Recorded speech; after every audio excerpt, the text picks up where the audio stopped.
Baiklah Biajit, Cik Peh dan Nadim pergi dulu. Sampai di sini saja Cik Peh dapat bawa Nadim. Cik Peh yakin Nadim pasti dapat mengambil kayu gaharu itu sendiri. Akulah Sang Gaharu.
Ini amanah ayahanda aku untuk aku dapatkan kayu gaharu tu.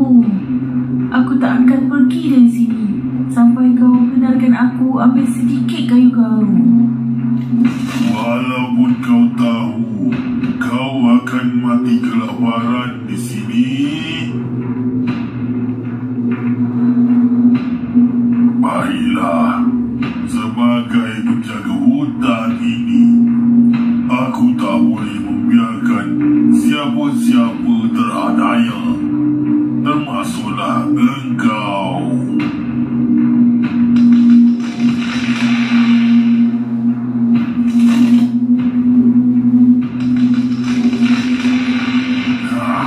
Ambillah kayu gaharu ini, gunakanlah di jalan yang benar.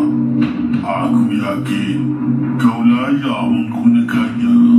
Terima kasih Sang Gaharu. Terima kasih. Satu pesanan aku, tiada siapa pun boleh tahu tentang kewujudan aku di sini. Kau mesti berjanji untuk tidak bercakap tentang aku pada sesiapa pun. Baiklah, aku berjanji. Cik Peh, Mas tak kisah. Mas nak masuk juga. Dah 3 hari Cik Peh. 3 hari Nadim dalam ni. Takkan kita nak tunggu lagi? Sabarlah Mas. Kanda yakin Nadim pasti selamat. Baiklah. Tapi biarlah Cik Peh seorang yang masuk mencari Nadim.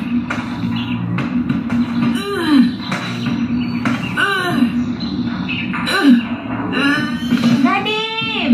Ya Allah! Apa dah jadi pada kau? Aku tersesat tadi. Aku tak jumpa jalan keluar. Dia berjaya juga menghadapi Sang Gaharu. Tak syak lagi. Dia memang anak pahlawan 5 bersaudara. Nadim, Emas risau tahu. Lain kali janganlah sesat-sesat. Tengok arah tu betul-betul.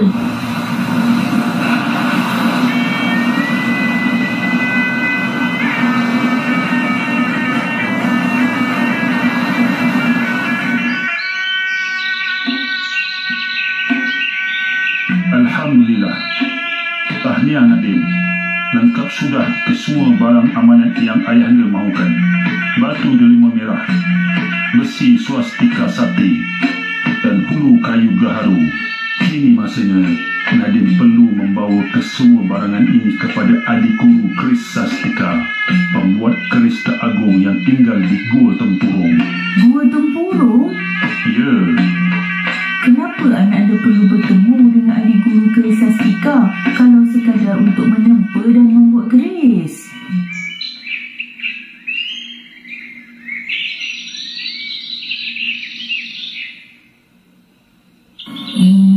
Ayah dia dengan Nadim lagi. Apa lagi yang dibincang mereka berdua?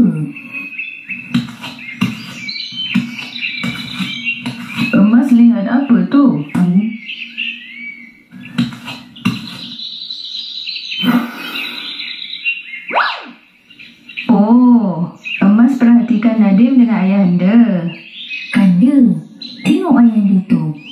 Apa lagi lah yang dibincang bersama Nadim? Sedikit pun ayahanda tak ajak kita. Oh, itu ke yang Emas risaukan? Entah-entah Nadim tu sedang dimarah ayahanda. Emas nak sekali ikut dimarah ke? Kenapa ayahanda nak marah Nadim pula? Kan Emas juga selalu kata Nadim selalu bawa masalah. Ada sahaja kelakuan terburu-burunya yang buat kita semua turut terkesan. Agak-agak kanda, mungkin ayahanda senang nasihatkan Nadim rasanya. Oh, mungkin juga. Padan muka Nadim.